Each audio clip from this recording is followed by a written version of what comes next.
back to back in the madness. Everybody, welcome to the Tradesman Confidential. As always, it's Josh Brandt and your co-host Greg Giroux. Today we're going to be talking about how living the dream can actually apply to the blue-collar world. At least try to. Let's put it that way. You know, I think Greg, my co-host here, and I are going to do a little intro since none of you knew who we are except for our mothers listening to this podcast. I'll get right into it. Simple as that. Who am I? Josh Brandt, currently the director of construction for a real estate development company. Before that, I had 20 years experience, plus or minus, in the residential and commercial GC game. Worked in several states as far away as Puerto Rico, up and down the East Coast. Got a good chunk of experience of construction in different areas of the world. Have worked in just about every type, size, and trade there is in the business. And I had about, every job along the way. Started at 14 years old, picking up trash, hauling materials, climbing in broken sewer pipes, emptying out dumpsters, to being in charge of a $200 million, construction project. So to say I've done everything in between is an understatement, and I think it gives me a pretty good feel for the construction industry, the contractors, the business itself, and really anything that makes it tick, to be perfectly honest with you. But, that sounds awesome and all, Greg, but, why are you here today? What's your background? Very impressive, Josh. Very impressive. Thank you. I'm Greg Giroux, and my background is, I've been exposed to construction my whole life. I have 23 years now in the electrical business specifically. I've, again, started like everybody else, not everybody else, started in a trade school, struggled through, regular school. My parents got me in a trade school, and found the trades there, really, and decided I wanted to be an electrician. Started at a trade school, worked for a few contractors, decided very early on I wanted to start my own business, worked to get my electrical license, and then did just that. At 22, I decided I would open my own business because obviously that's what every trade person wants to do, right? They want to start their own business, and they want to make all the money because they spend their time making their money for their boss. So I did that, and I've now been in business for 14 years, and it's been a very long 14 years. We've had some good years, we've had some bad years, and that's really it. That's Hey, congrats, by the way. Yeah, 14 thanks. years is nothing to shake a stick at in this world. Yeah, well, I remember when I first started in the trade, and the guy's like, I've been doing this for 10 years. And I'm like, oh my God, you've been doing the same thing for 10 years? 14 years. Of my own business. Right. 23 years actually in the electrical trade. There you go. So, I wanted to give these guys not only a background of the resume, which, obviously looks great on paper. I've hired plenty of guys on paper that looked awesome. They ended up being complete shitbags.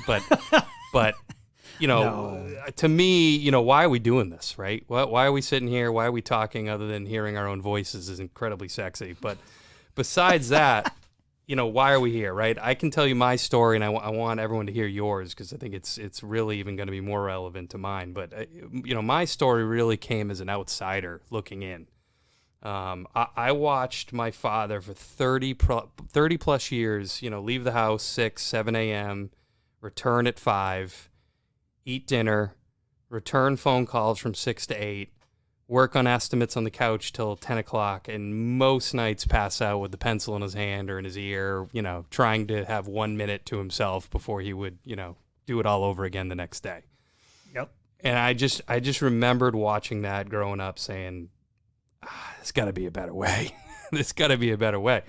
My father, he was a carpenter. He ran his own business, small general contractor type stuff. But, he was the meat of the labor, the business, the accounting. My mother helped with all that too. But it was the majority of it was him doing the heavy lifting while my mom took care of us. So it was a full-time job. Living the dream. Living the effing dream, as we always talk about. Yep. you know, and I grew up seeing the problems. I saw the customer issues. I saw the family issues. You know, everyone trying to pull every last cent out of his livelihood, trying to help themselves was a constant battle.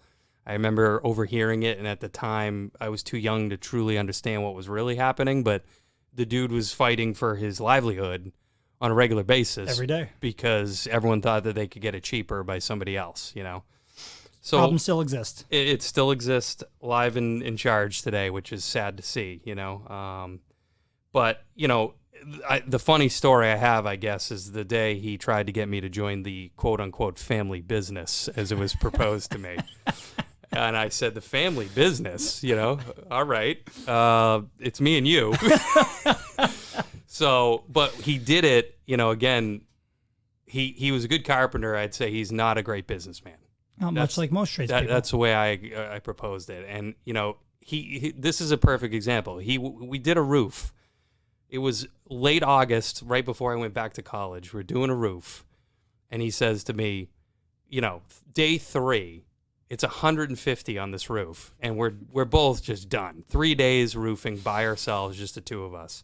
And he on top of the roof. We didn't even get off the roof yet. And he says, son, I really think we should go into business together. I really want it to be Peter Brandt Builder and Son. And I just looked at him, and I literally, still to this day, remember just laughing. And said, are you talking to me? Yeah, I literally laughed off the roof, and I walked down the ladder and just shook my head, and I'm pretty sure I just went home. Because I just said to him, and after things chilled out a little bit, I said to him, dude, really? That's when you asked me that I want to go into business? Meanwhile, at the time, I was freshman in college, living the dream, real dream at college, and I'm sitting here going, why would I do that, right? So, long story short, I saw a lot of that going on. His friends, they were all contractors, and they all had the same story. Everyone used to say to me, Josh, make sure you work smarter, not harder. I heard that a million times. And they all made it sound like I was the smartest one in the family by going to college, and not being one of their guys. Now, in the meantime, I had a love for building, but I also saw the dislike of the business.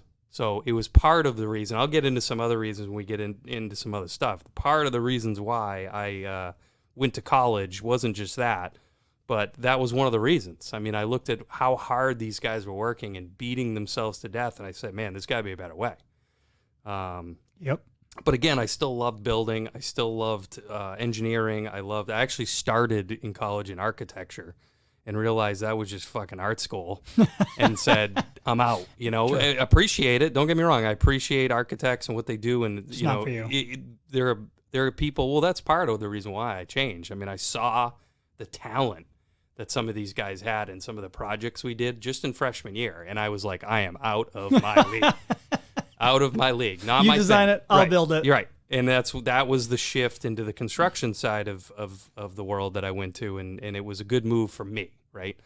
But, the things I learned along the way is that construction is, notoriously archaic.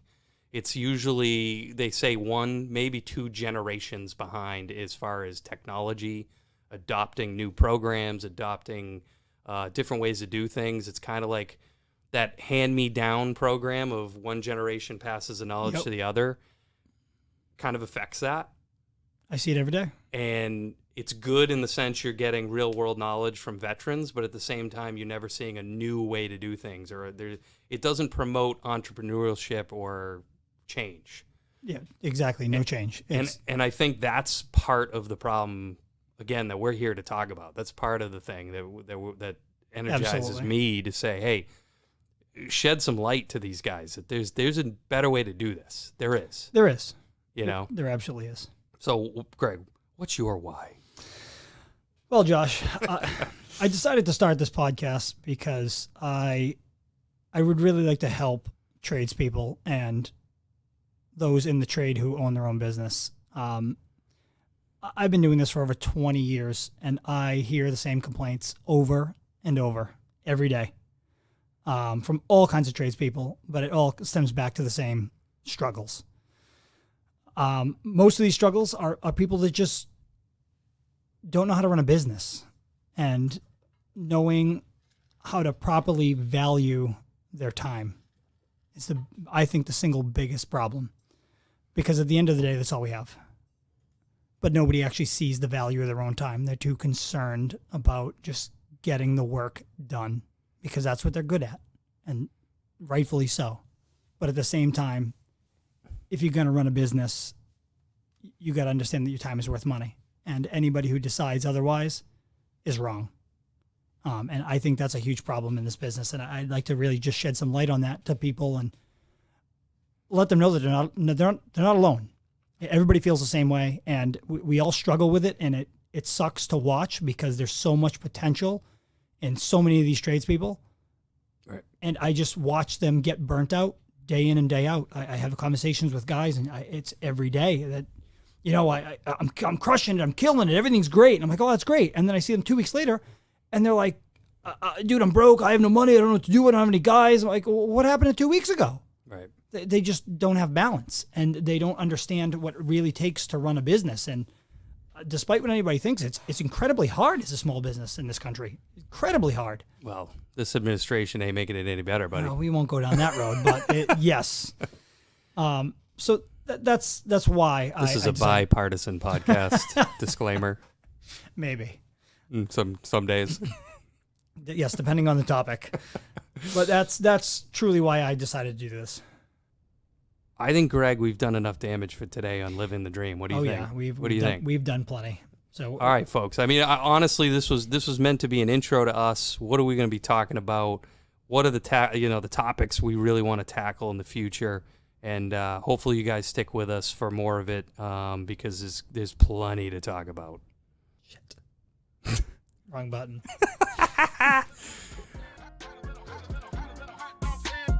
Back to back in the match.